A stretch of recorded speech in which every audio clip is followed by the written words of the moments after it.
Alrighty, with Avengers Age of Ultron opening in AMC Theatres in just over 6 months, Marvel Studios executive producer Victoria Alonso recently spoke at the Visual Effects Society and claimed the new film will have over 3,000 visual effects shots. To put that into perspective, that is over 250 more VFX shots than in Guardians of the Galaxy and over 1,000 more than in Star Wars The Phantom Menace. Dennis, buyers sell this many effects shots for Avengers Age of Ultron. I buy it. Some people don't realize nowadays that a lot of movies have visual effects. Not just we're talking about, like, let's say the CG effects of the Hulkbuster armor fighting the Hulk. That everyone knows that, right? Right. But take a look at a movie like Gone Girl. The reason why they edited in Premiere was so that they could go to After Effects to do visual effects. That movie has hundreds of visual effects in it. You just don't know. You don't see it. They're all cleanup effects. So. Right.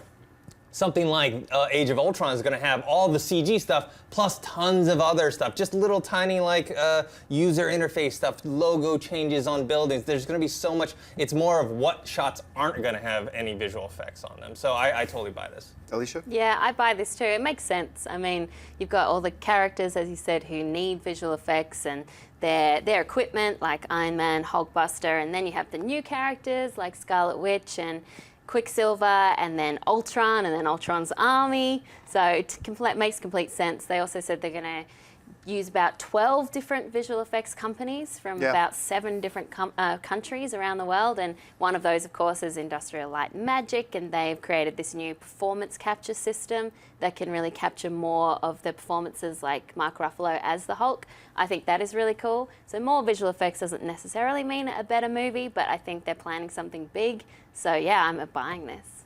Yeah, I buy it. But minimalistically, I buy this. You know, and you know when they say there's going to be 12 visual effects company, that only counts the 12 visual effects companies that Marvel themselves will contract. It doesn't count then all the smaller visual effects companies that those 12 companies will subcontract out to. Amazing. I used to work in the 3D CGI visual effects world, and we were a small VFX company up in Canada. And we worked on a lot of major Hollywood motion pictures. And it was always from another company that got the contract, and it was way too much that they could do, so that they passed down some of the shots to us. So there's probably going to be, like, when it's all said and done, probably like 30 companies are going to work on this. Lots of jobs. Yeah, lots of jobs. I think the key thing here is this, though.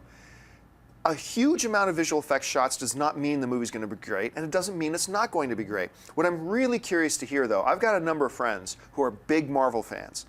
But they've also, and you're watching, my friends are watching this right now, and they know exactly who they are, who will whine and complain and moan about how the new Star Wars movies, way over-reliance on CGI, way over-reliance on visual effects. This movie is going to have over 1,000 more, 33% more visual effects shots than The Phantom Menace did. I want to hear if they're going to complain about that. Yeah. I'm going to bet they're not. But the whole point here is that visual effects is just a tool. It's neither good nor bad. It's how it's used. So having lots of it is not a good or bad thing. Having a little of it is not a good or bad thing. It's all about how they use the effects. Hey everyone, if you liked this video, click that thumbs up button and make sure to subscribe to our AMC Movie News YouTube channel. It's free and helps you stay up to date with all the latest movie news, as well as our daily AMC movie talk show. Also, make sure that you follow us on Facebook and Twitter to stay up to date with all of our special promotions, contests, and prize giveaways.